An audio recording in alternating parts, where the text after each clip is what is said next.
Saudara-saudariku terkasih, selamat berjumpa kembali dengan Remas STMJ, Renungan Malam Singkat Stella Maris Jepara. Hari ini, Senin tanggal 23 Maret 2026, kita renungkan Injil Yohanes, bab 8, ayat 1 sampai 11, dengan tema mengampuni. Mengampuni seseorang memang tidaklah mudah, bahkan orang bisa bertahun-tahun terjerat dalam dendam kepada orang yang bersalah.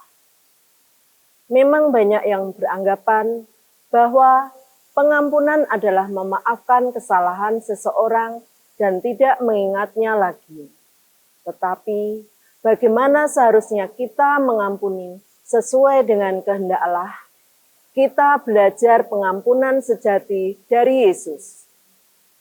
Kisah Yesus mengampuni perempuan yang berzina dalam Yohanes bab 8 tidak hanya menunjukkan kuasa Yesus dalam mengampuni dosa seseorang, tetapi juga melaluinya Yesus mengingatkan semua orang bagaimana menyikapi dosa orang lain dengan keadilan dan kasih.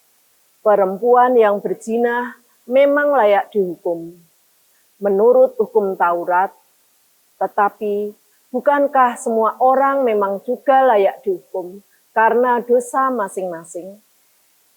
Masalah dalam mengampuni biasanya terkait dengan cara memandang orang lain yang tidak adil.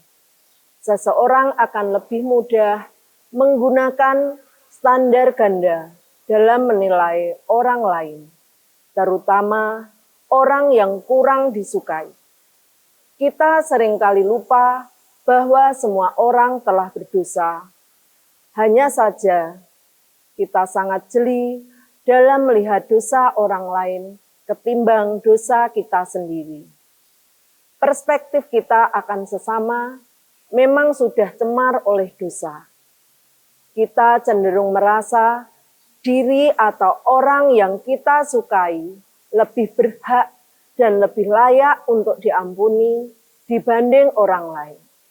Tentu saja, dalam jangka panjang, kita juga akan menjadi terbiasa dengan sistem pengampunan yang tidak adil seperti ini. Dalam komunitas orang percaya, kita harus yakin bahwa Roh Kudus bekerja dalam hati orang itu.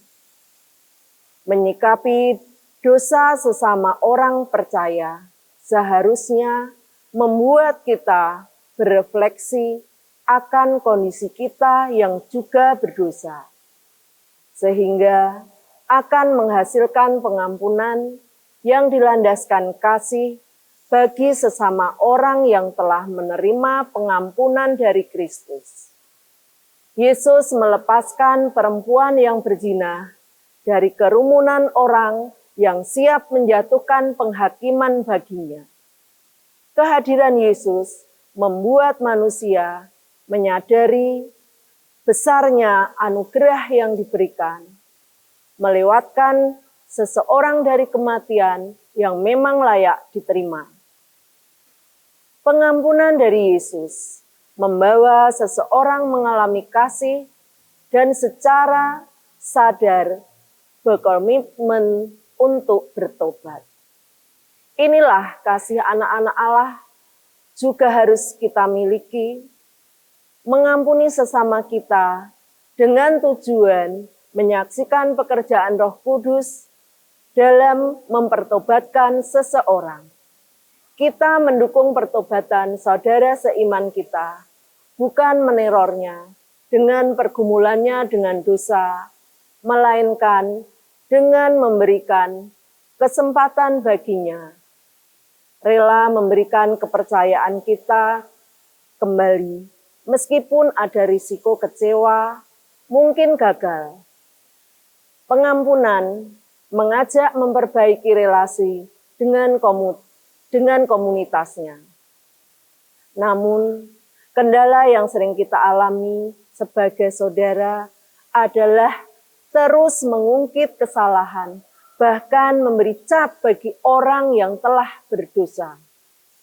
Kita mengingat bagaimana orang-orang yang hendak menghukum perempuan pejinah itu meninggalkan batu dan tempatnya satu persatu. Apakah kita membayangkan mereka masih berniat menghukum pejinah ini di lain tempat saat tidak ada Tuhan Yesus? Atau apakah masih memanggil perempuan ini si pezina dalam keseharian mereka? Jika orang-orang tersebut sungguh memahami perkataan Yesus, maka keinginan untuk menjatuhkan penghakiman akan berubah menjadi harapan akan pertobatannya.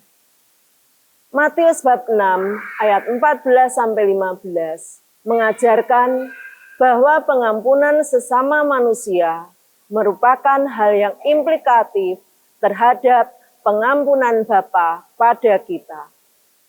Gunakan emosi yang terus mengingatkan kita akan kesalahan orang lain untuk menjadi kesempatan membawa namanya di dalam doa-doa kita. Mari kita mengampuni dengan tulus, seperti Yesus mengampuni tiada putus. Amin. Tuhan memberkati.